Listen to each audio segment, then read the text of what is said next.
Baik, Assalamualaikum warahmatullahi wabarakatuh. Perkenalkan, kami dari kelompok 5 ingin memaparkan hasil diskusi kami tentang alat-alat pengukur hujan. Yang beranggotakan Sarah Amalia sebagai pemateri pertama, Fardasion sebagai pemateri kedua, dan saya sendiri Rafli Purnaputra sebagai moderator. Nah, tanpa berlama-lama, untuk menghabiskan waktu, saya akan berikan kesempatan kepada pemateri pertama dan pemateri kedua untuk memaparkan materi kami agar teman-teman juga paham, tahu tentang isi materi kami, dan kemudian semoga mendapatkan kebermanfaatan dari materi kami.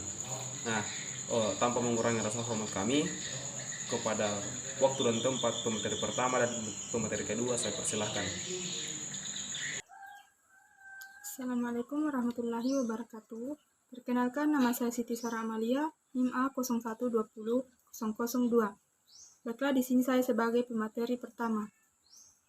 Di sini saya membawakan 3 materi, yaitu yang pertama, sejarah alat pengukur hujan.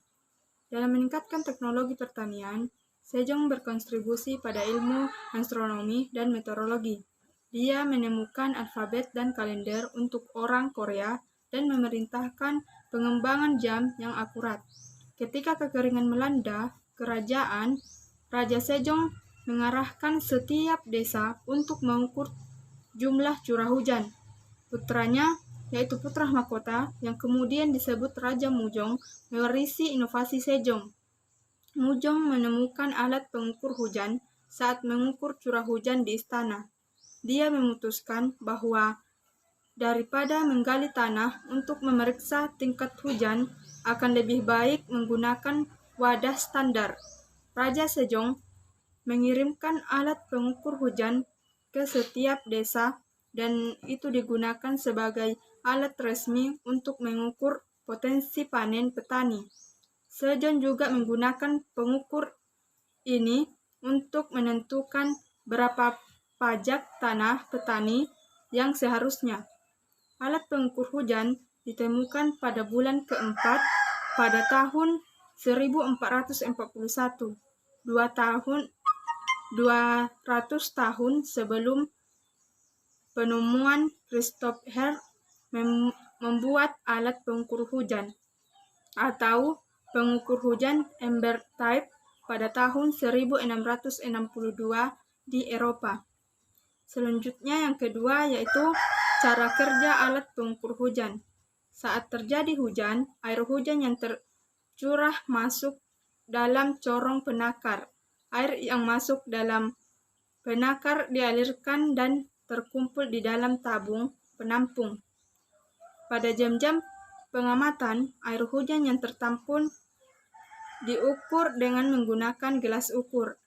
Apabila jumlah curah hujan yang tertampung jumlahnya melebihi kapasitas ukur atau gelas ukur, maka pengukuran dilakukan beberapa kali hingga air hujan yang tertampung dapat terukur semua. Selanjutnya yang ketiga yaitu fungsi alat pengukur hujan. Fungsi amperometer adalah untuk mengukur curah hujan.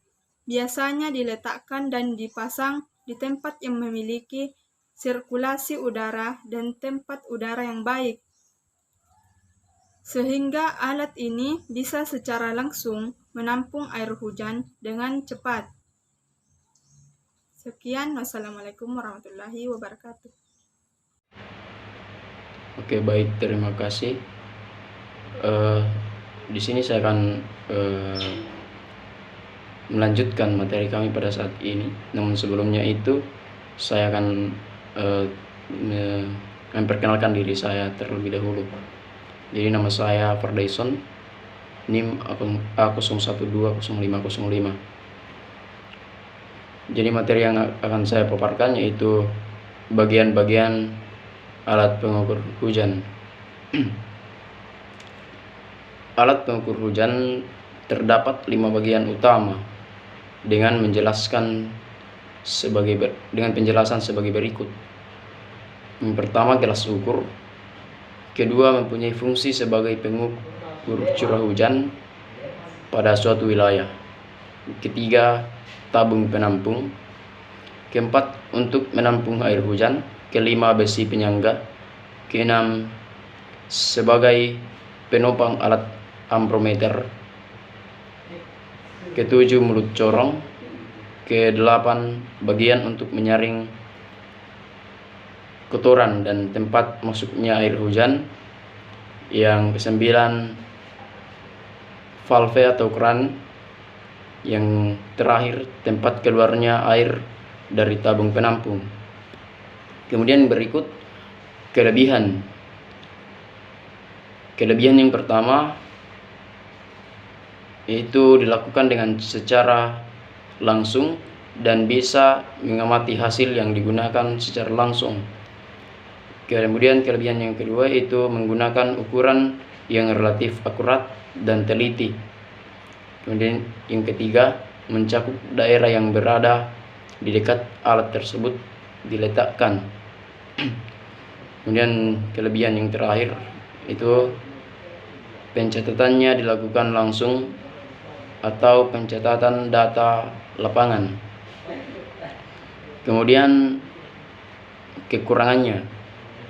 Kekurangan yang pertama yaitu jaringan yang di negara berkembang, juga di negara berkembang dan cenderung sedikit. Kemudian yang kedua, tidak terlalu efisien untuk representasi dengan. Yang berikut, efek angin jasa bisa menahan hujan sehingga untuk yang daerah bersalju turun di daerah lintang dan sekitarnya sedikit kesulitan. Kemudian kekurangan yang berikut, yang terakhir, distribusi stasiun titiknya terletak tidak teratur. Inilah sedikit pemaparan materi dari saya. Cukup sekian dan saya kembalikan kepada moderator. Terima kasih.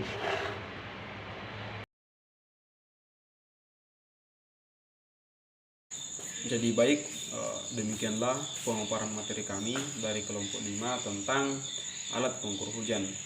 Adapun teman-teman, ketika teman-teman jumpai kesalahan atau kekeliruan dari materi-materi kami sebelumnya, kami dari kelompok 5 sangat-sangat meminta maaf atas hal itu. Karena sebagaimana kita tahu bersama bahwa manusia juga ini, kami juga ini manusia dan tidak lepas dari kesalahan, kehilafan. Jadi sekali lagi minta maaf kepada teman-teman jika ada kekurangan, jika ada tindakan-tindakan kami yang tidak pantas. Dari itu saya ucapkan wabillahi taufiq wal hidayah. Assalamualaikum warahmatullahi wabarakatuh. Drop it.